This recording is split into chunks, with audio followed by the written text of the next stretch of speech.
તો ચાલો પહેલી શરૂઆત કરીશું નીચી સક્રિય ધાતુઓ, સક્રિયતા શ્રેણીમાં નીચે રહેલી ધાતુઓનું નિષ્કર્ષણ. હવે નીચી સક્રિય ધાતુ એટલે તો ખૂબ જ નિષ્ક્રિય હોય, ઓછી સક્રિય હોય. એ પહેલો શબ્દ સમજો, નિષ્ક્રિય હોય. તો એ ધાતુઓના ઓક્સાઇડને માત્ર ગરમ કરી એનું રિડક્શન થાય, ધાતુ છૂટી પડી જાય. હવે કોણ છે પહેલાં મને કહો નીચી સક્રિયમાં? નીચી સક્રિય ધાતુઓ કોણ કોણ છે? તો તમે તરત જ કહેશો, બરાબર. જો એટલી નીચી સક્રિયમાં આવે કોપર, એને મધ્યમ સક્રિયમાં લઈ શકાય, વાંધો નહીં. પછી મર્ક્યુરી, કોપર, પછી મર્ક્યુરી Hg, પછી સિલ્વર Ag, અને પછી ગોલ્ડ. આ બધી નીચી સક્રિય ધાતુમાં આવે. અને ગોલ્ડ Au. રેડી? એ સંજ્ઞા યાદ રાખજો, ઓટમ. તો આ ધાતુઓ એવી છે કે ઓછી સક્રિય છે, એટલે આમાંથી હજી આ કોપરને હજી બાદ કરી નાખો નીચી સક્રિયમાંથી. હજી તમે આમાંથી હજી આને બાદ કરી નાખો. આ વધુ સક્રિયમાં તમે નીચી સક્રિયમાં આ ત્રણેયને ગણો. એમાં મર્ક્યુરી પાછું લિક્વિડ છે, એટલે ખાસ તો આ બે ગણો. તો એના ઓક્સાઇડને માત્ર ગરમ કરી એનું રિડક્શન થઈ અને ધાતુ છૂટી પડે છે. જનરલી તમને ઉપર ચાર્ટમાં કીધું હતું કે આ નીચી સક્રિય ધાતુ સલ્ફાઇડ સ્વરૂપે મળે છે. મર્ક્યુરી મળે છે, પણ મર્ક્યુરીના શું મળે છે? સલ્ફાઇડ સંયોજન મળે છે. HgS, સિલ્વર સલ્ફાઇડ સંયોજનો મળે છે. તો આ સલ્ફાઇડ સંયોજનો છે એ સ્વરૂપમાંથી આપણે એને પહેલાં ઓક્સાઇડમાં ફેરવવા પડશે. સલ્ફાઇડમાંથી એને ઓક્સાઇડમાં ફેરવવા એ માટે એનું ભૂંજન કરવામાં આવતું હોય છે. તમે ઉપરના ચાર્ટમાં શીખાતા યાદ રાખજો, નીચી સક્રિયતાનો ચાર્ટ હતો, એમાં હતું એ સલ્ફાઇડયુક્ત અયસ્ક હોય તો આ સલ્ફાઇડયુક્ત અયસ્ક છે, એને ઓક્સાઇડમાં રૂપાંતરિત કરવા પડે, આ ઓક્સાઇડમાં રૂપાંતરિત કરવા પડે. હમણાં હું તમને એની પદ્ધતિ શીખવાડું છું. અને ત્યારબાદ એનું રિડક્શન કરી અને શુદ્ધ ધાતુ મળે. હું કીધું ઓક્સાઇડને માત્ર ગરમ કરી અને રિડક્શન કરી અને ધાતુ મેળવી શકાય. તો ચાલો બાળકો, હવે આપણે આ મર્ક્યુરી માટેની જ વાત કરીએ. સક્રિયતા શ્રેણીમાં નીચે રહેલી ધાતુઓનું નિષ્કર્ષણ માટે પહેલાં બે મુદ્દા કીધા. ફરીથી મુદ્દા કીધો બે. નીચે રહેલી ધાતુઓ ખૂબ જ નિષ્ક્રિય હોય, એના ઓક્સાઇડને માત્ર ગરમ કરી રિડક્શન થઈ ધાતુ છૂટી પાડી શકાય છે. દાખલા તરીકે શિન્નાબાર. શિન્નાબાર એટલે શું છે? તો હમણાં મેં કીધું એ જ છે ભાઈ, બીજું કાંઈ નથી બાળકો. શિન્નાબાર એટલે HgS, જેનું રાસાયણિક નામ છે મર્ક્યુરી સલ્ફાઇડ. એ મર્ક્યુરીની કાચી ધાતુ છે.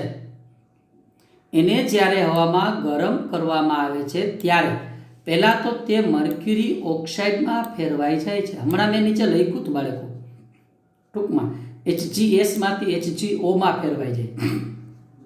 હવે આ મર્ક્યુરી ઓક્સાઇડને વધુ ગરમ કરતા એ મર્ક્યુરીમાં રિડક્શન પામે છે.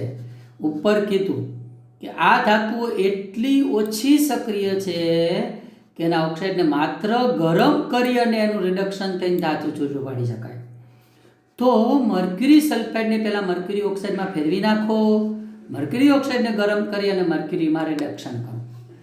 તો એ માટેના સમીકરણોની આપણે ચર્ચા કરી લઈએ.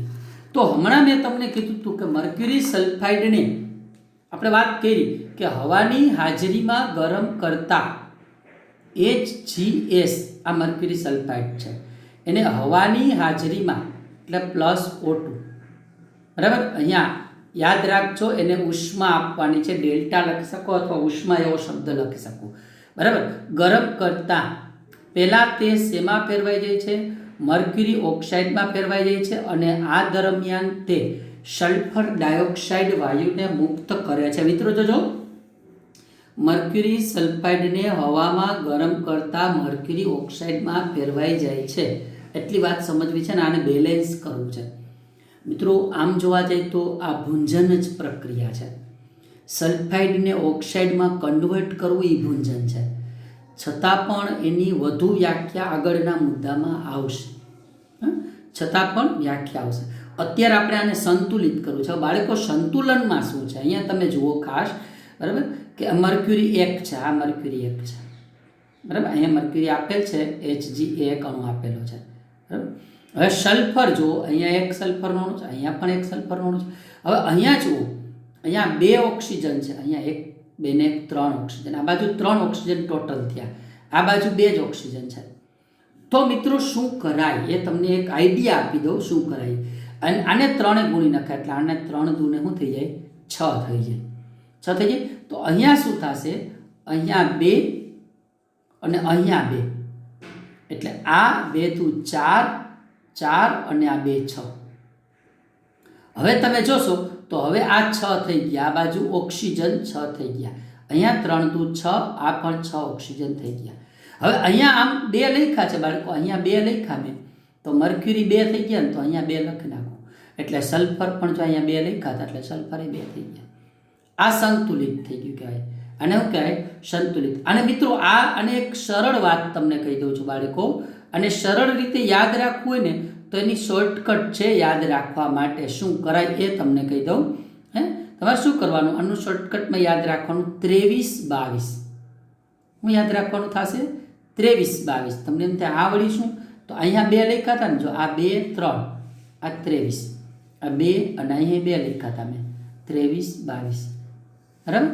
ભૂંજન પ્રક્રિયાનું શોર્ટકટ સલ્ફાઇડને ઓક્સાઇડમાં ફેરવવા 23 22 એટલે સમીકરણ બેલેન્સ યાદ રહી જાય એટલા માટે છે, બાકી ઓમ કાંઈ બીજું નથી. એ તો યાદ રાખી લેજો. ચલો હવે એ વસ્તુ તમને અહીંયા આખું સમીકરણ નીચે હું તમને આપી દઉં છું. જુઓ, બરાબર? મર્ક્યુરી સલ્ફાઇડ, એનું ઓક્સાઇડ, બરાબર? આપણે કરીએ છીએ અને હવાની હાજરીમાં ઉષ્મા આપીએ છીએ. મર્ક્યુરી ઓક્સાઇડ અને સલ્ફર ડાયોક્સાઇડ, આ 23 22, આ 2 આ 3 આ 2 આ 2, 23 22 થઈ ગયું. હવે મર્ક્યુરી ઓક્સાઇડ છે એનું ઊંચા તાપમાને ફરીથી રિડક્શન કરશો તો 2Hg, અહીંયા તમે જુઓ આ 2Hg અને આ ઓક્સિજન વાયુ છૂટો પડી ગયો. તો 2 સ્ટેપમાં પ્રક્રિયા થઈ. 2 સ્ટેપ તમને ઉપર મેં સમજાવ્યા હતા. પહેલું સ્ટેપ, જ્યારે મર્ક્યુરીની કાચી ધાતુને હવામાં ગરમ કરવામાં આવે છે ત્યારે મર્ક્યુરી ઓક્સાઇડમાં ફેરવાય છે. આ સલ્ફાઇડને ગરમ કર્યું, ઓક્સાઇડમાં ફેરવાનું. હવે ઓક્સાઇડને વધુ ગરમ કરવામાં આવે તો મર્ક્યુરીમાં રિડક્શન પામે. રિડક્શન એટલે ખબર છે ને, ઓક્સિજન દૂર થયો તો આ ઓક્સિજન દૂર થઈ ગયો, મર્ક્યુરીમાં રિડક્શન થઈ ગયું. લિક્વિડ છે મર્ક્યુરી એટલે લિક્વિડ એર લખ્યું છે, બહુ સ્પષ્ટપણે લિક્વિડ આપ્યું છે તમને. તો આ થઈ ગઈ વાત નિષ્ક્રિય, એટલે કે ઓછી સક્રિય ધાતુઓ ખૂબ જ નિષ્ક્રિય હોય એને માત્ર ગરમ કરીને એનું રિડક્શન કરી ધાતુ છૂટી પાડી શકાય. આ એક ઉદાહરણ આપ્યું મર્ક્યુરીનું. મિત્રો બીજું ઉદાહરણ આપણે આપી શકીએ છીએ કોપરનું. તો તેના માટે તમારે શું કરવું પડશે? તો બીજું સમીકરણ હું તમને લખું છું અને સમજાવું છું. એના માટે આપણે લેવું પડશે કોપર સલ્ફાઇડ લેવું પડશે બાળકો, બરાબર? કોપર સલ્ફાઇડનું સૂત્ર થાય Cu2S, બરાબર? કોપરની ખનિજ પ્લસ એને હવાની હાજરીમાં ગરમ કરતા, મેં કહ્યું એ પ્રમાણે એને ઉષ્મા આપતા, એ બધું એમનેમ જ. કોપરના ઓક્સાઇડમાં ફેરવવાનું છે Cu2O અને પ્લસ સલ્ફર ડાયોક્સાઇડ વાયુ મુક્ત થાય. આ બધું તો એમનેમ જ છે. આ સમીકરણ મેં તમને યાદ રાખી છે, શોર્ટકટ ટ્રીક છે, કાંઈ કરવાનું નથી. 23 22 છતાંય ડાઉટફુલ લાગતું હોય, બેલેન્સ થયું કે નથી થયું એવું કાંઈ ડાઉટફુલ લાગતું હોય તો સંતુલન જોઈ લેવાનું એક વખત કે બરાબર છે કે નહીં. 23 22 હા વહેલું થઈ જાય, બીજું કાંઈ નહીં. 23 22 લખી નાખવાનું. હવે આ મળ્યું કોપર ઓક્સાઇડ મળ્યું બાળકો. હજી તમને કીધું છે આ ઓક્સાઇડને વધુ ગરમ કરી અને ધાતુમાં રિડક્શન, તો નીચે લખવાનું Cu2O પ્લસ એને વધુ ગરમ કરવાનું Cu2S સાથે જ, સલ્ફાઇડ સાથે જ ગરમ કરવાનું છે, વધુ ગરમ કરવાનું. એટલે હવે અહીંયા કોપર ધાતુ મળશે અને આ દરમિયાન પાછો સલ્ફર ડાયોક્સાઇડ મુક્ત થશે. હવે આ નીચેનું સમીકરણ છે ને બાળકો, એ ખાસ અગત્યનું છે ધાતુના ઓક્સાઇડ. હવે એનું સંતુલન કરવું પડે તમારે. સંતુલન માટે તમારે વિચારવું પડે કે હવે શું કરીશું સંતુલન માટે. તો તમે એવું વિચારો, અહીંયા તમને ઓક્સિજન આપેલા છે એના આધારે સંતુલન વિચારો તો અહીંયા ઓક્સિજન કેટલા થઈ ગયા છો? હજી જો નિપજ ખબર હોવી જોઈએ. કોપર ધાતુ સલ્ફર ડાયોક્સાઇડ મળે, નિપજ ખબર હોય તો જ બેલેન્સ સાચું થાય. હાલો ઓક્સિજન 2, અહીંયા 2 લખી નાખો તો 2 × 4 અને 2 6 કોપર થાય, તો અહીંયા 6 કોપર કરવા પડે. 4 ને 2 6 કોપર, હવે 6 કોપર. બધું જ સંતુલિત થઈ ગયું બાળકો, કાંઈ કરવાની જરૂર નથી, બરાબર? તો હવે હું એ સમીકરણો બંને હું નીચે આપું છું, એ નીચે મુદ્દામાં આપ્યા છે. આ જ પ્રમાણે કોપર જે કુદરતમાંથી Cu2S એટલે કે સલ્ફાઇડ અયસ્ક તરીકે મળે છે, સલ્ફાઇડ અયસ્ક સ્વરૂપે મળે છે, એને ગરમ કરવાથી નીચે મુજબ કોપર ધાતુ, એને ગરમ કરવાથી નીચે મુજબ કોપર ધાતુ મળે છે. આ સમીકરણ નીચે આપ્યા છે, જુઓ બરાબર. આ મેં તમને સમજાવ્યું એ પ્રમાણે ટોટલી બધી જ બાબતો છે એ થશે અહીંયા આપેલી છે એ પ્રમાણે. એથી તમે જુઓ તો આ કોપર સલ્ફાઇડ, એમાંથી આપણે એને ઓક્સાઇડમાં ફેરવા. હવે આ ઓક્સાઇડ અને સલ્ફાઇડ લીધા અને એમાંથી આપણે શુદ્ધ કોપર ધાતુ મેળવી. બરાબર. તો એ જે કોપર ધાતુ મેળવવાની આ જે પ્રક્રિયા થઈ છે એ પ્રક્રિયા કોપર ધાતુ મળી જાય એ નિષ્કર્ષણ કહેવાય છે. પેલા સલ્ફાઇડ સ્વરૂપમાં ધાતુ, કાચી ધાતુ મળતી હોય એને ઓક્સાઇડમાં ફેરવાની. એ ઓક્સાઇડને જ ઊંચા તાપમાને ગરમ કરી રિડક્શન કરી અને ધાતુ મેળવી શકાય છે. આ નીચી સક્રિય ધાતુ માટેની વાત છે. સાવ સહેલો એક મર્ક્યુરીનું ઉદાહરણ આપ્યું છે, બીજું કોપરનું ઉદાહરણ આપ્યું છે. મિત્રો વ્યવસ્થિત તૈયાર કરશો એટલે નીચી સક્રિય ધાતુ માટેનો મુદ્દો ઇઝીલી સમજાઈ પણ જશે અને આવડી પણ જશે. હવે આવશે ત્યારબાદ સક્રિયતા શ્રેણીમાં મધ્યમાં રહેલી ધાતુઓનું નિષ્કર્ષણ કરવા માટેની પદ્ધતિઓ. તો તમને પહેલાં તો એ ખબર હોવી જોઈએ કે મધ્યમાં રહેલી સક્રિય ધાતુ કઈ છે. આપણે લીધેલું નામ લીધેલા છે, બરાબર. ઝિંક, આયર્ન, લેડ અને કોપર. લેકો આ મધ્યમ સક્રિય છે. અને એવું પણ ચાર્ટમાં કીધું હતું એ કયા સ્વરૂપે મળે છે. ચાર્ટમાં કીધું હતું કયા સ્વરૂપે મળે છે, તો સલ્ફાઇડ અથવા કાર્બોનેટ સ્વરૂપે મળે છે. એટલે પહેલા બે મુદ્દા મેં તમને સમજાવ્યા કે સક્રિયતા શ્રેણીમાં મધ્યમાં રહેલી ધાતુઓ છે લોખંડ, ઝિંક, શીશુ અને કોપર. આ મધ્યમ પ્રતિક્રિયાત્મક સક્રિય છે. આ સક્રિયતા સલ્ફાઇડ અથવા કાર્બોનેટ સ્વરૂપે મળે છે. તો સલ્ફાઇડ અથવા કાર્બોનેટમાંથી આપણે એમાંથી શુદ્ધ ધાતુ મેળવી છે. તો એનું શું કરવાનું? તો મેં તમને કીધું રિડક્શન કરવાનું. રિડક્શન કરવા માટે સલ્ફાઇડ અથવા કાર્બોનેટ સ્વરૂપે રહેલી ધાતુને ઓક્સાઇડ સ્વરૂપમાં ફેરવવી પડે. ઓક્સાઇડમાં ફેરવી પછી એનું રિડક્શન થાય. તો બીજો મુદ્દો છે એ વાંચી લો. ધાતુને તેના સલ્ફાઇડ અથવા કાર્બોનેટમાંથી મેળવવા કરતાં એને ઓક્સાઇડમાં મેળવવી વધુ સરળ હોય છે. અને તેથી રિડક્શન કરતાં સલ્ફાઇડ કે કાર્બોનેટ સ્વરૂપે રહેલ ધાતુને ઓક્સાઇડ સ્વરૂપમાં ફેરવવી જરૂરી છે. મારી વાત સમજાય તમને? કે ધાતુને એના સલ્ફાઇડ અથવા કાર્બોનેટમાંથી સીધી મેળવવું એના કરતાં પહેલાં એને ઓક્સાઇડ, ચાર્ટમાં જુઓ તમે કેલ્સિનેશન અને ભૂંજન હતું, બરાબર. કે સલ્ફાઇડ કે કાર્બોનેટયુક્ત ખનિજને કેલ્સિનેશન દ્વારા, ભૂંજન દ્વારા ઓક્સાઇડમાં મેળવવાની અને પછી એનું રિડક્શન કરી અને ધાતુ મેળવવાની છે. તો હવે સલ્ફાઇડયુક્ત જો ભૂંજન એટલે શું?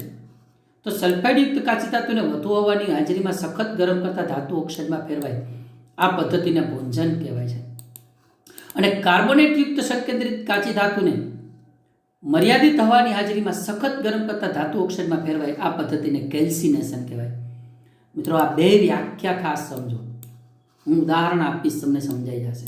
પણ પહેલાં સમજો, સલ્ફાઇડયુક્ત કાચી ધાતુને હવાની હાજરીમાં સખત ગરમ કરતા પહેલાં શેમાં ફેરવાઈ જાય? ઓક્સાઇડમાં. એને શું કહેવાય? ભૂંજન. કાર્બોનેટયુક્ત કાચી ધાતુને મર્યાદિત માત્રાની હવાની હાજરીમાં સખત ગરમ કરતા, બહુ વધારે હવાની હાજરીમાં, મર્યાદિત હવાની હાજરીમાં સખત ગરમ કરતા ફેરવાય તો એ પણ ધાતુ ઓક્સાઇડમાં. તો એ પદ્ધતિને શું કહેવાય છે? કેલ્સિનેશન કહેવાય છે. આપણે ઝિંકની એક અયસ્ક લઈએ અને એ અયસ્ક માટે ભૂંજન અને કેલ્સિનેશન પ્રક્રિયાઓ નીચે મુજબ દર્શાવી શકાય. હું તમને આખો નીચેનો મુદ્દો એટલે કે ત્યાર પછીનું જો ટોપિક સમજાવું, સક્રિયતા શ્રેણીની મધ્યમ સક્રિયના આગળનો મુદ્દો છે, પણ એ પહેલાં રિપીટ કરી લઈ ફરીથી. કઈ ધાતુઓ મધ્યમ સક્રિય છે? લોખંડ, ઝિંક, શીશુ અને કોપર. લેડ એટલે શીશુ ભાઈ. પછી એને કુદરતમાંથી કયા સ્વરૂપે મળે? તો કે સલ્ફાઇડ અને કાર્બોનેટ. તો એના માટે એનું શું કરવાનું? તો કે એને સીધી સલ્ફાઇડ કે કાર્બોનેટ મેળવવા કરતાં એને ઓક્સાઇડમાં મેળવવી વધુ સરળ છે. અને એની રિડક્શન કરશો એટલે કાર્બોનેટ કે સલ્ફાઇડ સ્વરૂપે રહેલી ધાતુને ઓક્સાઇડ સ્વરૂપમાં ફેરવી અને રિડક્શન કરી શુદ્ધ ધાતુ મેળવી શકાય. આ માટે બે પદ્ધતિઓ વપરાય: ભૂંજન, કેલ્સિનેશન. ભૂંજન એટલે શું? સલ્ફાઇડયુક્ત કાચી ધાતુને વધુ હવાની હાજરીમાં ગરમ કરતા ધાતુ ઓક્સાઇડમાં ફેરવાય એને ભૂંજન કહેવાય. કાર્બોનેટયુક્ત કાચી ધાતુને વધુ મર્યાદિત હવાની હાજરીમાં ગરમ કરતા એ ઓક્સાઇડમાં ફેરવાય એને કેલ્સિનેશન કહેવાય. તો ચાલો મિત્રો, એના સમીકરણ છે, બરાબર. મેં તમને જે અગાઉ સમીકરણ સમજાવેલું હતું ને બાળકો, એ જ રીતનું સમીકરણ છે. આમાં કાંઈ નથી. જો મર્ક્યુરી સલ્ફાઇડ લીધું તેને બદલે ઝિંક સલ્ફાઇડ લીધું. હવાની હાજરીમાં ગરમ કરતા ઝિંક ઓક્સાઇડ અને સલ્ફર ડાયોક્સાઇડ. બેલેન્સ કરવા માટે મેં કીધું હતું 23-22નો આંકડો તમારે યાદ રાખવાનો છે. 23-22 ભૂંજનનો કોડ છે. 23-22 બીજું કાંઈ છે નહીં એની અંદર. સલ્ફાઇડયુક્ત ખનિજને ઓક્સાઇડમાં ફેરવો, હવાની હાજરીમાં સલ્ફર ડાયોક્સાઇડ મળે. હવે કાર્બોનેટ યુક્ત કાચી ધાતુ ઝિંક કાર્બોનેટ છે, એમાં તો હાવ હેલું છે સમીકરણ. ઝિંક ઓક્સાઇડ બની જાય ZnO અને CO2 કાર્બન ડાયોક્સાઇડ મુક્ત થઈ જાય. સમીકરણ એ સહેલું છે એટલે કંઈ લખ્યું નથી મેં પહેલાં. તો આ કેલ્સિનેશન અને ગુંજન પદ્ધતિઓ દ્વારા બરાબર એને સૌ પ્રથમ એના ઓક્સાઇડમાં ફેરવો. હવે મિત્રો ઓક્સાઇડમાં ફેરવા બાદ આપણે તો શુદ્ધ ધાતુ જોઈએ, તો એ ઓક્સાઇડનું કાર્બન વડે રિડક્શન કરી અને ધાતુને મેળવી શકાય છે. આપણો નેક્સ્ટ મુદ્દો છે. જો શું મુદ્દો છે કે આ ધાતુ ઓક્સાઇડનું કાર્બન વડે રિડક્શન કરતા ધાતુ મળે છે. હાલો, કયો ધાતુ ઓક્સાઇડ આવ્યો હતો કે ભાઈ ઝિંક ઓક્સાઇડ આવ્યો હતો. તો આપણે લખીએ, ચાલો ઝિંક ઓક્સાઇડ આપણે એને કહીએ છીએ ZnO, બરાબર. અને એનું મેં તમને કહ્યું કોના વડે રિડક્શન કરવાનું છે, કાર્બન વડે રિડક્શન કરવાનું છે, બરાબર. તો કાંઈ નથી બાળકો, સાવ સહેલું થવાનું છે. આ ઝિંક ધાતુ છૂટી પડી જવાની છે, ઝિંક ધાતુ ઇઝીલી છૂટી પડી જવાની છે અને કાર્બન અને ઓક્સિજનનું સંયોજન કાર્બન મોનોક્સાઇડ છૂટું પડવાનું છે, એ વાયુ સ્વરૂપે છૂટું પડશે એટલે આ ગેસ. અને બધી ભૌતિક ફિઝિકલ પ્રોપર્ટી લખતી જવાની.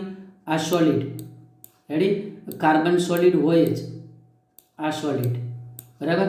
અને ધાતુના ઓક્સાઇડ મિત્રો સોલિડ હોય એવું તમને મેં અગાઉ સમજાવેલું છે. તો આના વડે રિડક્શન કરતા ધાતુ મળી જાય છે. આ ધાતુ મળી ગઈ. તો ભુંજન, કેલ્સિનેશન અને એના વડે રિડક્શન. તો નીચે એનું સમીકરણ આપ્યું છે બાળકો, એ સમીકરણ જોઈ લો ને તમને સમજાવી દીધું. ZnO + C, Zn + CO. હવે પ્રશ્ન એ થાય છે કે માનો કે ધાતુના ઓક્સાઇડનું કાર્બન વડે રિડક્શન ન થયું. ઘણીવાર એવું હોય કે અમુક ધાતુ વાયડી હોય બાળકો, અમુક ધાતુના ઓક્સાઇડે વાયડા હોય. વાયડા હોય એટલે હું તમને એમ નથી કહેતો તોફાન કરતા હોય, પણ હું એવું સમજાવું છું કે કેટલીક વખત એ ધાતુના ઓક્સાઇડને કાર્બન વડે રિડક્શન કરી શકાતું નથી. કાર્બનથી એમાંનો ઓક્સિજન જુદો પડતો નથી. રિડક્શન એટલે ઓક્સિજનને જુદો પાડવો. અહીંયા તમે જોયું ZnO ઝિંક ઓક્સાઇડ હતું, આપણે એના ઓક્સિજનને જુદો પાડ્યો, ઝિંક બનાવ્યું. પણ કાર્બન વડે ઘણી વખત છે ઝિંક જુદો પડતું નથી, મતલબ એના ઓક્સાઇડમાંથી ધાતુ છૂટી પડતી નથી.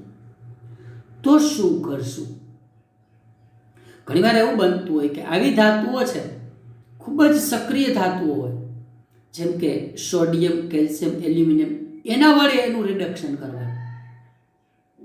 માનો કે ધાતુના ઓક્સાઇડનું કાર્બન વડે રિડક્શન થતું નથી, કાર્બનથી એનો ઓક્સિજન જુદો પડતો નથી, તો શું કરવાનું? એનું રિડક્શન એના કરતાં વધુ સક્રિય ધાતુ વડે કરવાનું, જેમ કે sodium, calcium, magnesium, sodium, calcium અને એલ્યુમિનિયમ. તો જનરલી સોડિયમ અને કેલ્શિયમ, પોટેશિયમ ન વપરાય એલ્યુમિનિયમ વપરાય. હેલું પડે એટલે કહું છું, બરાબર. તો ચાલો હવે આપણે નેક્સ્ટ મુદ્દો છે, રિડક્શન કરતા તરીકે કાર્બન સિવાય કેટલીક વખત વધુ સક્રિય ધાતુઓ જેવી કે સોડિયમ, કેલ્શિયમ અને એલ્યુમિનિયમ પણ વપરાય છે. તે નીચી સક્રિયતા ધરાવતી ધાતુઓને એના સંયોજનમાંથી વિસ્થાપિત કરે છે. કેટલીક ધાતુઓને એના સંયોજનમાંથી ઓક્સિજનને કાઢી નાખે છે અને ધાતુને શુદ્ધ કરી દે છે. એનું સરસ મજાનું ઉદાહરણ છે, એ છે મેંગેનીઝ ડાયોક્સાઇડ, MnO2. થોડીક મને અહીંયા લખવામાં તકલીફ રહેશે અને તમને જોવામાં પણ તકલીફ રહેશે, થોડુંક ધ્યાનમાં રાખજો. સમીકરણ લખું છું, થોડીક કાળજી રાખજો. મેંગેનીઝ ડાયોક્સાઇડ એનું રિડક્શન કોના વડે કરવાનું છે? એલ્યુમિનિયમ વડે. આપણે જોતું હતું શું? મેંગેનીઝ ધાતુ જોતી હતી, એ છૂટી પડી જશે, બરાબર. અને એલ્યુમિનિયમ એ ઓક્સિજન સાથે જોડાયેલ સંયોજન બનાવી લે, Al2O3, બરાબર. અને પ્લસ તો ઉષ્મા મુક્ત થશે, ઉષ્મા તમે લખી નાખવાની, પ્લસ ઉષ્મા મુક્ત થશે. હવે મિત્રો આમાં શું હોય તો આમાં સમીકરણનું સંતુલન વધ્યું. આપણે જે મેંગેનીઝ ધાતુ છૂટી પાડવી હતી ને એ પડી ગઈ. કોને કર્યું રિડક્શન? એલ્યુમિનિયમે. એલ્યુમિનિયમ ધાતુ ઓક્સિજન પ્રત્યે વધુ આકર્ષણ ઉજવાય એટલે ઓક્સિજનને ખેંચી નાખે. કેમાંથી? મેંગેનીઝમાંથી. સિમ્પલ વસ્તુ છે. એટલે તમે સોડિયમ રાખી શકો, કેલ્શિયમ રાખી શકો, એલ્યુમિનિયમ રાખી શકો, ગમે, કારણ કે એ ઓક્સિજન એને ઝડપથી પ્રક્રિયા આપતા હોય. આપણે એની ચર્ચા નેક્સ્ટ મુદ્દામાં કરીશું. પણ આપણે વાત કરીએ કે આ સમીકરણનું સંતુલન કેમ કરશું હવે? તો જો મિત્રો, આમાં કાંઈ નથી. આ ઓક્સિજન 2 છે, આ ઓક્સિજન 3 છે, અહીંયા 2 ઓક્સિજન છે, અહીંયા 3 છે. તો આને 2 વડે ગુણી નાખો, 3 દુ 6, બરાબર. અને આને 3 વડે ગુણી નાખો, 3 દુ 6. તો 3 મેંગેનીઝ થઈ ગયા, અહીંયા 3 મેંગેનીઝ કરી નાખો. અને 2 દુ 4 એલ્યુમિનિયમ, અહીંયા 4 એલ્યુમિનિયમ કરી નાખો. Nothing else. It's so simple.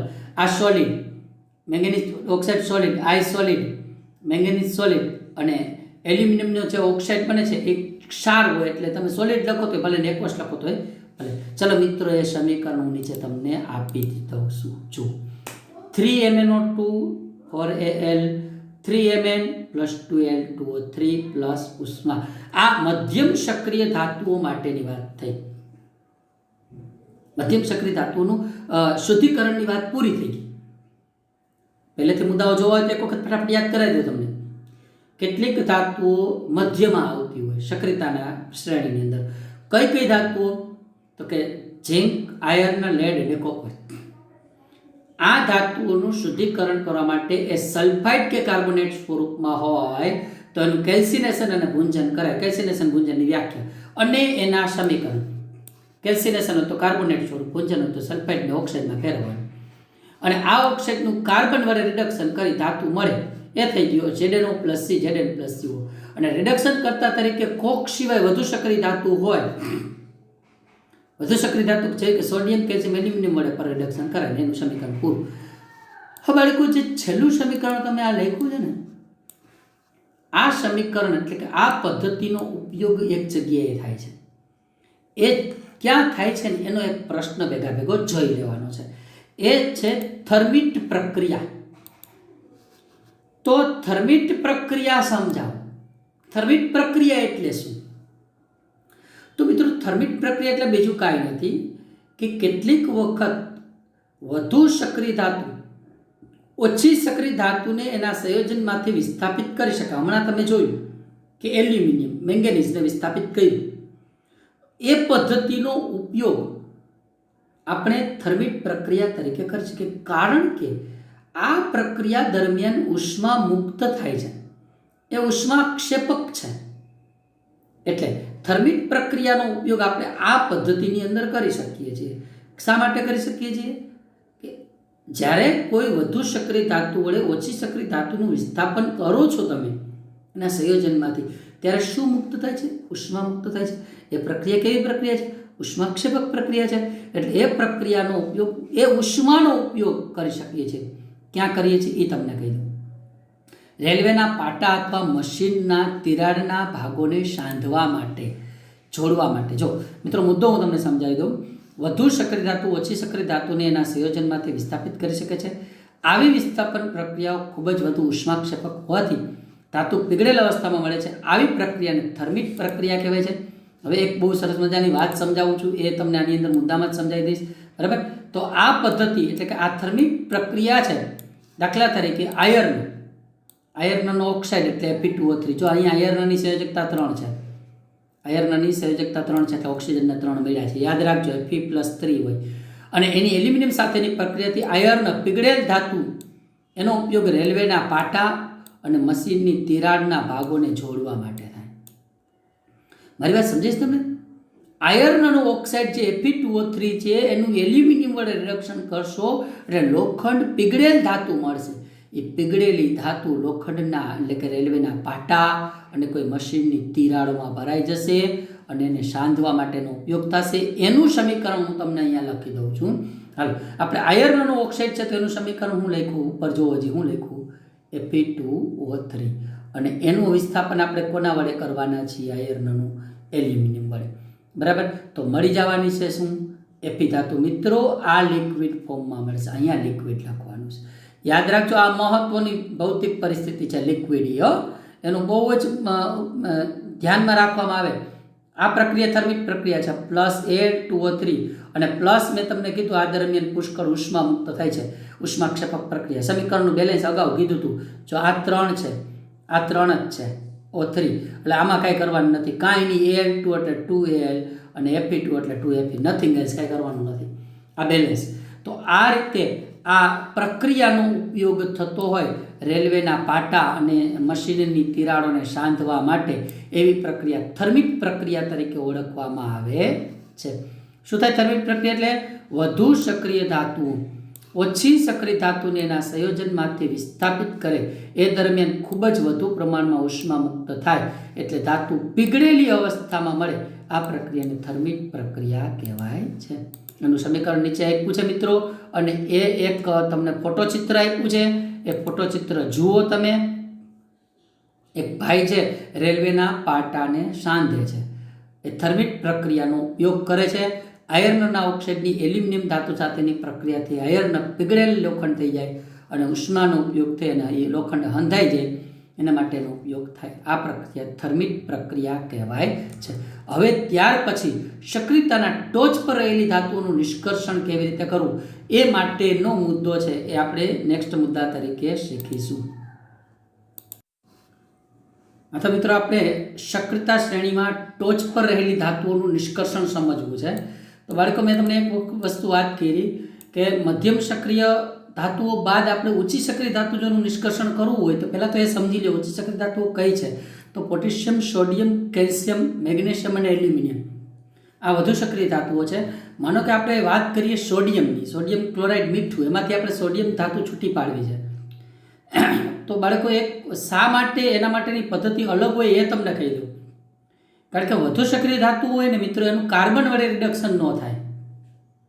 એના ઓક્સાઇડમાંથી એ સંયોજનોને કાર્બન વડે ધાતુને છૂટી ન પાડી શકાય. શા માટે કાર્બન વડે રિડક્શન ના થાય આવો કોઈ પ્રશ્ન આપણને પૂછે તો મિત્રો યાદ રાખજો, કારણ કે આ ધાતુઓનું કાર્બન કરતાં ઓક્સિજન પ્રત્યે આકર્ષણ વધુ હોય એટલે કાર્બન વડે રિડક્શન કરી શકાતું નથી. આ ધાતુઓ છે એ કાર્બન કરતાં ઓક્સિજન પ્રત્યે વધુ આકર્ષણ ધરાવે. એ ઓક્સિજનને મૂકેલી સહેલાઈથી છોડે નહીં. છોડે નહીં તો એના ઓક્સાઇડમાંથી ઓક્સિજનને કેમ દૂર કરવો કયો જોઈએ? એટલે કાર્બન વડે રિડક્શન થઈ શકતું નથી. તો શું કરવું? તો એ માટે વપરાતી પદ્ધતિ, અગાઉ એક શબ્દ મેં તમને કીધું તો વિદ્યુત વિભાજનની પદ્ધતિનો ઉપયોગ થાય છે. વિદ્યુત વિભાજનની પદ્ધતિ કેવી છે એ જોઈશું આપણે. પહેલાં બે મુદ્દાની ચર્ચા કરી લઈએ. ચાલો, સક્રિયતા શ્રેણીની ટોચ પર રહેલી ધાતુઓ ખૂબ જ સક્રિય હોય. આવી ધાતુઓના સંયોજનનું કાર્બન વડે રિડક્શન નથી કરી શકાતું, કારણ કે આ ધાતુઓનું કાર્બન કરતાં ઓક્સિજન પ્રત્યે આકર્ષણ વધુ હોય. આથી આવી ધાતુઓના નિષ્કર્ષણ માટે વિદ્યુત વિભાજનીય રિડક્શન પદ્ધતિ વપરાય છે. તો આ વિદ્યુત વિભાજન રિડક્શન પદ્ધતિ કેવી છે એને આપણે સમજવા માટે આપણે એક વ્યવસ્થિત ઉદાહરણ સાથે સમજીશું. માનો કે આપણે સક્રિયતા શ્રેણીની ટોચ પર રહેલી ધાતુઓમાં સોડિયમ ધાતુ છે, એમાં સોડિયમ ક્લોરાઇડ મીઠું NaCl છે એમ સમજો આપણે, બરાબર. એમાંથી આપણે સોડિયમ ધાતુને છૂટી પાડવી છે. તો કાર્બન વડે કે અન્ય ધાતુ વડે રિડક્શન નહીં થાય. તો એ માટે મેં તમને કીધું કાર્બન કરતાં ઓક્સિજન પ્રત્યે વધુ આકર્ષણ હોય એટલે કાર્બન વડે રિડક્શન નહીં થાય. તો એ માટે વિદ્યુત વિભાજન રિડક્શન પદ્ધતિનો ઉપયોગ થાય. તો શું કરવાનું? તો આ પદ્ધતિ માટે શું કરવાનું? માટે હું એક આકૃતિ દોરીશ. બાળકો બહુ કાળજીપૂર્વક અને સમજણપૂર્વક સમજો તો જ સમજાશે, બરાબર. આ માટે એક પાત્ર લેવાનું, આને વિદ્યુત વિભાજન કોષ કહી દઈશું આપણે. આ પાત્રને આપણે શું કહી દઈશું? વિદ્યુત વિભાજન કોષ. હવે આ પાત્રની અંદર સોડિયમ ક્લોરાઇડ NaCl, આ NaCl પીગળેલા પ્રવાહી સ્વરૂપે લેવાનું. આ પાત્રમાં NaCl લેવાનું, પણ કેવા સ્વરૂપમાં લેવાનું મેં તમને કીધું બાળકો? NaCl પીગળેલા પ્રવાહી સ્વરૂપમાં લેવાનું. એટલે અહીંયા તમને કહી દઉં પીગળેલ સ્વરૂપે, ટૂંકમાં લખી દઉં છું પીગળેલ NaCl, બરાબર. જો પીગળેલ અને ઓગાળેલ આ બેમાં ફેર. ઓગાળવું એટલે પાણીમાં દ્રાવણ બનાવવું. પીગળેલ એટલે ખૂબ જ ઊંચા તાપમાને ગરમ કરી અને લિક્વિડ ફોર્મની અંદર લેવાનું થાય, બરાબર. પ્રવાહી ફેરવી નાખવાનું એ પીગળેલ. હવે શું કરવાનું? વિદ્યુત વિભાજન રિડક્શન છે એટલે હવે આની અંદર બે વિદ્યુત ધ્રુવો મૂકવાના. ગ્રેફાઇટના વિદ્યુત ધ્રુવો હોય અથવા તો બીજા કોઈ પણ ના હોય તો એમાં જનરલી કાર્બન કે ગ્રેફાઇટના વિદ્યુત ધ્રુવોનો ઉપયોગ કરવાનો. હવે આનું જોડાણ વાહક તાર વડે બેટરી સાથે કરી દેવાનું, બેટરી અને કળ સાથે કરી દેવાનું. હવે વિદ્યુત પ્રવાહ પસાર કરવાનો. આ પીગળેલ NaCl હતું બાળકો, મેં તમને કહ્યું એમ કાળજીપૂર્વક સમજજો. આ સોડિયમ ક્લોરાઇડ પીગળેલ હતું. વિદ્યુત પ્રવાહ પસાર કરશો એટલે આના બે આયનો દ્રાવણની અંદર બનશે. કયા બે આયનો બનશે? આ ધન ધ્રુવ અને ઋણ ધ્રુવ, એટલે કે આ ધન છે, આ ઋણ વિદ્યુત ભાર છે. હવે આના બે આયનો બનશે, એક બનશે Na+, બીજો બનશે Cl-. સમજજો, ક્યાં બે આયનો બન્યા? Na+ ને Cl-. આ Na+ ધન આયન છે, એ ઋણ ધ્રુવ તરફ ગતિ કરશે, આ બાજુ જશે. આ ધન આયન છે એ કોના તરફ ગતિ કરશે? ઋણ ધ્રુવ તરફ ગતિ કરશે. બહુ કાળજીપૂર્વક ધ્યાન રાખજો. આ ઋણ આયન છે Cl- એ કોના તરફ ગતિ કરશે? ધન ધ્રુવ તરફ ગતિ કરશે. Na+ ધન આયન કોના તરફ ગતિ કરશે? ઋણ ધ્રુવ તરફ ગતિ કરશે. Cl- ઋણ આયન ધન ધ્રુવ તરફ ગતિ કરશે. એટલી વાત સમજી લો. હવે Na+ જે ઋણ ધ્રુવ પર જાય, આ ઋણ ધ્રુવને શું કહેવાય ખબર છે બાળકો? આ ઋણ ધ્રુવને શું કહેવાય? કેથોડ કહેવાય. શું કહેવાય? કેથોડ કહેવાય. આ ધન ધ્રુવને શું કહેવાય? એનોડ કહેવાય. કેટલાકને ખબર હશે, એનોડ કહેવાય. ધન ધ્રુવને એનોડ કહેવાય. હવે કેથોડ અને એનોડ ઉપર પ્રક્રિયા થાય. આ વિદ્યુત રાસાયણિક રિડક્શન, બીજું કાંઈ નથી. હું પ્રક્રિયા થાય અને શુદ્ધ ધાતુ ક્યાં મળશે એ હું તમને હમણાં સમજાવું છું. ફરીથી સમજો. Na+ અને Cl- બે આયનો મુક્ત થયા. પહેલા આપણે વિદ્યુત વિભાજન કોષ માટે એક પાત્ર લીધું, એમાં દ્રાવણ લીધું NaCl સોડિયમ ક્લોરાઇડનું પીગળેલ. એની અંદર જ્યારે વિદ્યુત પ્રવાહ આપણે પસાર કર્યો બેટરીમાંથી, ત્યારે ધન આયનો ઋણ ધ્રુવ તરફ, ઋણ આયનો ધન ધ્રુવ તરફ ગતિ કરે. સોડિયમ ધન આયન છે કેથોડ ઉપર ગયા, ક્લોરીનના ઋણ આયનો છે એનોડ ઉપર ગયા. એટલું તમે સમજ્યા? હવે એનોડ અને કેથોડ ઉપર જે પ્રક્રિયા થવાની છે એ પ્રક્રિયા મારે તમને અહીંયા કહેવાની છે. એ માટે પહેલાં બે મુદ્દાઓ હું તમને સમજાવી દઉં છું, અને પછી એનોડ અને કેથોડ ઉપર થતી પ્રક્રિયાઓ છે એ ખાસ આ ટોપિકનો મહત્વનો મુદ્દો છે. ચાલો, સોડિયમ, મેગ્નેશિયમ અને કેલ્શિયમને અને પીગળેલ ક્લોરાઇડના વિદ્યુત વિભાજન દ્વારા મેળવવામાં આવે છે. પીગળેલા ક્લોરાઇડ એટલે સોડિયમ ક્લોરાઇડ આપણે લીધું. હવે વિદ્યુત વિભાજન દરમિયાન ધાતુઓ કેથોડ એટલે કે ઋણ વિદ્યુત ધ્રુવ પાસે જમા થાય. ધાતુ શા માટે કેથોડ ઉપર જમા થશે અને ક્લોરીન વાયુ છે એ એનોડ ઉપર જમા થશે? શા માટે? એ માટેની પ્રક્રિયા છે કેથોડ અને એનોડની પ્રક્રિયા. જો હું તમને સમજાવી દઉં છું. જો કેથોડ ઉપર આવી પ્રક્રિયા થશે, સોડિયમ આયન, મેં તમને કીધું હતું ધન આયન ઋણ ધ્રુવ ઉપર ગતિ કરે, કેથોડ ઉપર ગતિ કરે, ત્યાં જઈ એક ઇલેક્ટ્રોન મેળવી સોડિયમ ધાતુ તરીકે જે પેલો સળિયો હતો ને પાત્રની અંદર, ઋણ ધ્રુવ ઉપર જે આ જે સળિયો હતો, બરાબર, આ બે આપણે કાર્બનના ધ્રુવો, ગ્રેફાઇટના વિદ્યુત ધ્રુવો રાખેલા હતા, બરાબર. આમાં એને સોડિયમ ધાતુ છે ને એ અહીંયા કે જમા થશે, આ ઋણ ધ્રુવ ઉપર જમા થશે. આ ધન ધ્રુવ હતું બેટરીનું. હવે એવી રીતે ક્લોરીનના આયનો હતા, Cl- આયનો હતા ક્લોરીનના. આ Cl- આયનો એનોડ ઉપર જશે અને ક્લોરીન વાયુ તરીકે જમા થશે અને બે ઇલેક્ટ્રોનને મુક્ત કરશે. બે ઇલેક્ટ્રોનને શું કરી દેશે? મુક્ત કરી દેશે. એટલે ક્લોરીનના આયનો છે બે ઇલેક્ટ્રોન, આ સોડિયમ એક ઇલેક્ટ્રોન લઈ લેશે, ક્લોરીન બે ઇલેક્ટ્રોન મુક્ત કરશે. તો આ કેથોડ અને એનોડની પ્રક્રિયા ખાસ સમજવાની છે. પહેલાં સમજો, ધન આયન કેથોડ ઉપર પ્રક્રિયા કરે, એક ઇલેક્ટ્રોન મળવી અને શુદ્ધ સોડિયમ ધાતુ જમા થઈ ગઈ. પછી ઋણ આયન એનોડ ઉપર આવશે અને ક્લોરીન વાયુ સ્વરૂપે જમા થશે. આ રીતે ધન અને ઋણ આયનની પ્રક્રિયા થઈ અને કેથોડ ઉપર, જો ફરીથી કહી દો અહીંયા કે કેથોડ ઋણ વિદ્યુત ધ્રુવ પાસે જમા થશે કોણ?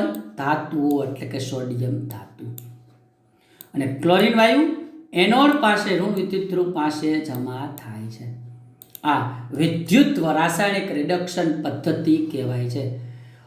હવે આ તો સોડિયમ ક્લોરાઇડની લીધી. હવે હું તમને એલ્યુમિનિયમ ઓક્સાઇડની વિદ્યુત રાસાયણિક રિડક્શન પદ્ધતિ પૂછું તો હું તમને એમ પૂછું કે આ જ રીતે એલ્યુમિનિયમ ઓક્સાઇડના વિદ્યુત રાસાયણિક રિડક્શન દ્વારા એલ્યુમિનિયમ ધાતુ મેળવી શકાય છે. કેથોડ ઉપર એલ્યુમિનિયમ ધાતુ મેળવી શકાય, તો તેનું કેથોડ અને એનોડનું પ્રક્રિયા સમીકરણ લખો. હા, એલ્યુમિનિયમ ઓક્સાઇડનું કેથોડ અને એનોડનું પ્રક્રિયા સમીકરણ લખો. એવું હું તમને પ્રશ્ન કરું તો તમે લખી શકશો બાળકો?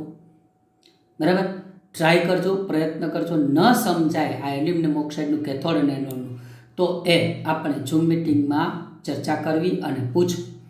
જેથી કરીને એનું સોલ્યુશન થાય. હું તમારા ઉપર એટલે છોડું છું કે તમારે એટલી જ ટ્રાય કરવાની છે કે આ એલ્યુમિનિયમનો જે ધન આયન છે ને કેથોડ ઉપર લેવાનો છે અને ઓક્સિજનનો જે ઋણ આયન છે ને એ એનોડ ઉપર લઈ અને પ્રયત્ન કરવાનો છે. અઘરું છે, નહીં જ થાય એ પણ હું તમને કહી દઉં છું, પણ ટ્રાય કરશો તો કદાચ આવડી જાય તો ધી બેસ્ટ, સારામાં સારું.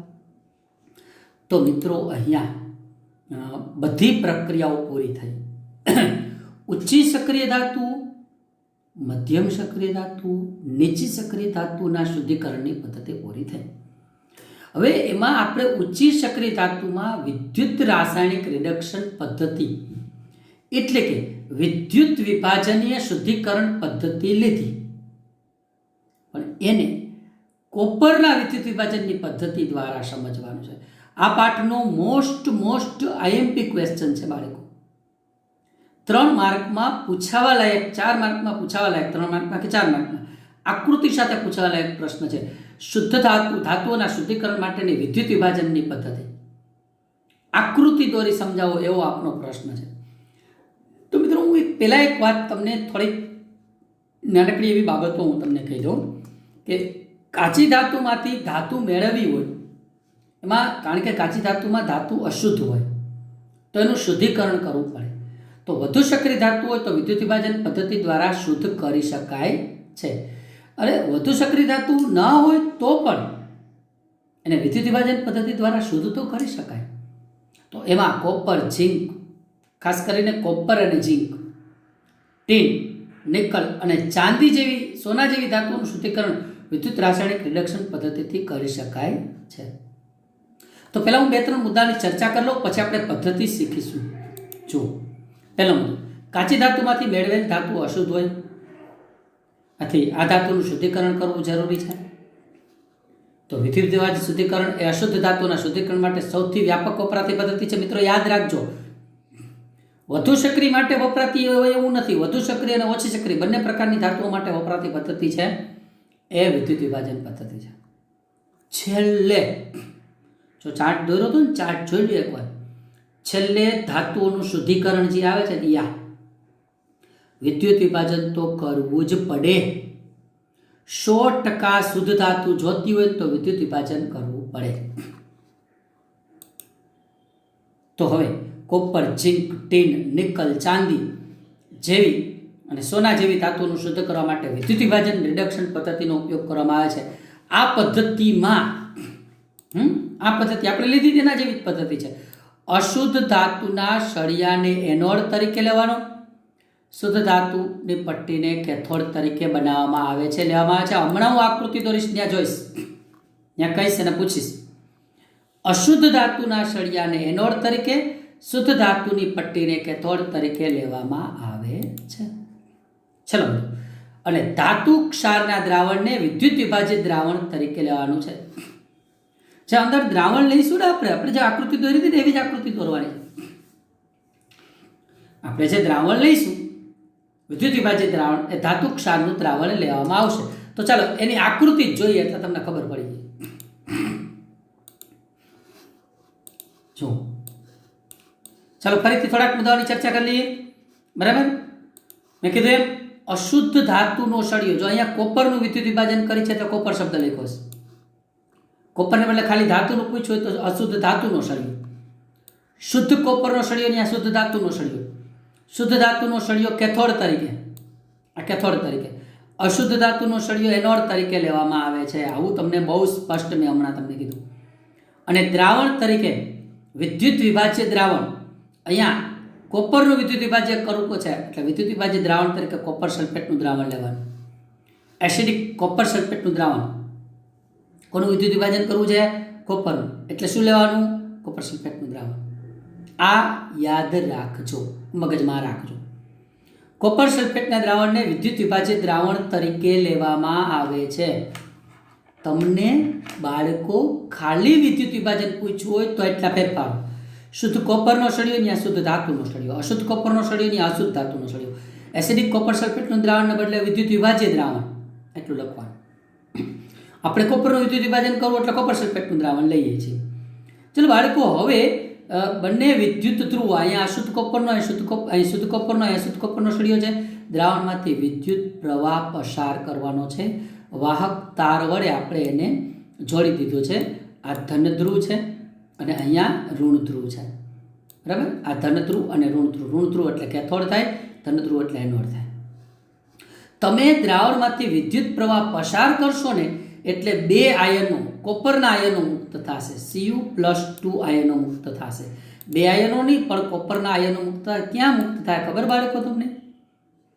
કોપરના આયનો ક્યાંથી મુક્ત થશે એની એક પ્રક્રિયા તમારે લખવાની છે. પ્રક્રિયા પછી સમજાવું. આ કોપરના આયનો એનોડમાંથી, કારણ કે અશુદ્ધ કોપરનો તળસળિયો છે એટલે કોપરના આયનો એનોડમાંથી દ્રાવણમાં જશે.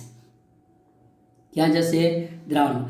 દ્રાવણ ઓલરેડી કોપર સલ્ફેટનું દ્રાવણ છે, એમાંથી વિદ્યુત પ્રવાહ પસાર કરતા ઓલરેડી એની અંદર કોપરના આયનો તો છે જ. દ્રાવણમાં કોપરના આયનો તો છે જ. હવે આ કોપરના આયનો દ્રાવણમાંથી શુદ્ધ ધાતુનો સળિયો એટલે કે કેથોડ ઉપર જમા થશે. તો કેથોડ ઉપર શું પ્રક્રિયા થવી જોઈએ? આ બધું કાઢ નાખ અને કેથોડ અને એનોડની પ્રક્રિયા સમજાવું તમને. બરાબર, જો કેથોડ ઉપર થતી પ્રક્રિયા કહું છું તમને. બરાબર, 1 મિનિટ.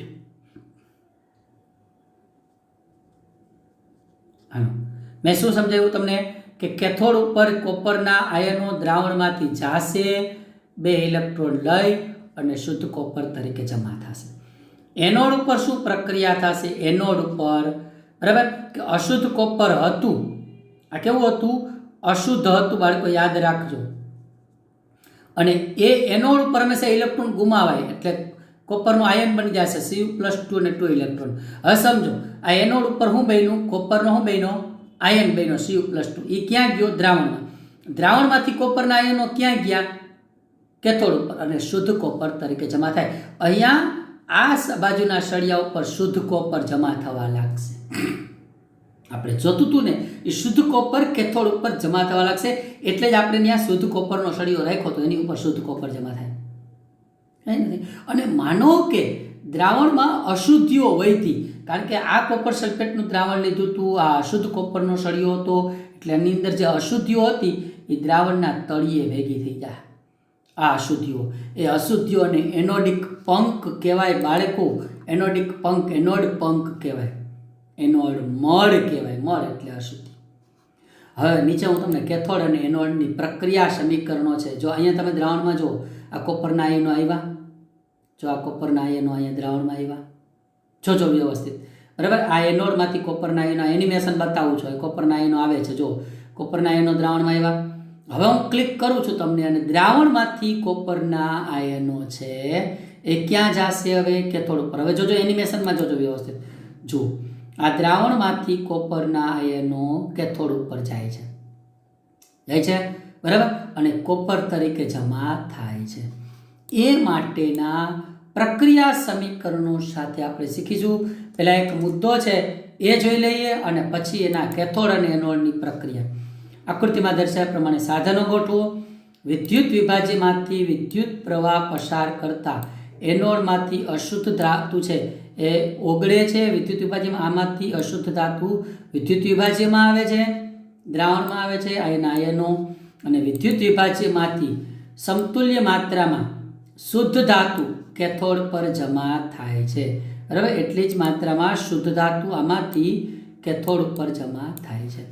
એ માટે કેથોડ અને એનોડની પ્રક્રિયાઓ હું તમને અહીંયા સમજાવવા જઈ રહ્યો છું. એ પ્રક્રિયાઓ જુઓ. એનોડ ઉપર શું થશે? કોપર અશુદ્ધ હતું, મેં અગાઉ લખાયું છે. ના 2 આયનો Cu+2+2 ઇલેક્ટ્રોન.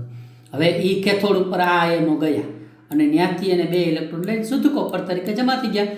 તો અશુદ્ધ કોપરમાંથી શુદ્ધ કોપર કેથોડ ઉપર જમા થયેલું. આ 2 સમીકરણો, આ બંને સમીકરણો મોસ્ટ આઈએમપી છે. ખાસ પાકું કરવાનું છે. એની મેં તમને કીધું સિમ્પલ ટ્રીક છે. અશુદ્ધ કોપર Cu+2 ઇલેક્ટ્રોન, આ જ રિવેર્સ Cu+2 ઇલેક્ટ્રોન શુદ્ધ કોપર, કંઈ કરવાનું નથી. બરાબર, તો આ રીતે ટૂંકમાં દ્રાવ્ય અશુદ્ધિઓ ઘણી વખત એવું હોય, એમાં અશુદ્ધિઓમાં ગોલ્ડ, સિલ્વર, પ્લેટિનમ આવી અદ્રાવ્ય અશુદ્ધિઓ પાત્રના તળિયે એકઠી થાય એને શું કહેવાય છે? જો દ્રાવ્ય અશુદ્ધિ દ્રાવણમાં રહી જાય, જ્યારે અદ્રાવ્ય અશુદ્ધિ દ્રાવણમાં એકઠી થાય એનોડની નીચે ભેગી થાય. કોની બેગ નીચે ભેગી થાય? આકૃતિમાં જોઈ લેજો, એનોડની નીચે ભેગી થાય એટલે એને એનોડ મળ અથવા એનોડિક પંક તરીકે પણ ઓળખવામાં આવે છે. એનોડ મળ અથવા એનોડિક પંક તરીકે પણ ઓળખવામાં આવે છે. તો આ ધાતુઓનું શુદ્ધિકરણ અને એની વાત પૂરી થઈ. મિત્રો બરાબર, આ જે પાઠ ચાલી રહ્યો છે એ પાઠના હવે આપણે લાસ્ટ સ્ટેજ ઉપર આવી ચડ્યા છીએ. આપણે ધાતુઓનું શુદ્ધિકરણ આ વિડીયોની અંદર પૂરું કરીએ છીએ. ધાતુ શુદ્ધિકરણ પૂરું થશે એટલે વિદ્યુત વિભાજન પદ્ધતિ છેલ્લી પૂરી થઈ. હવે ત્યારબાદ ધાતુનું ક્ષારણ અને મિશ્ર ધાતુ આ બે નાના મુદ્દાઓ શીખવાના થશે.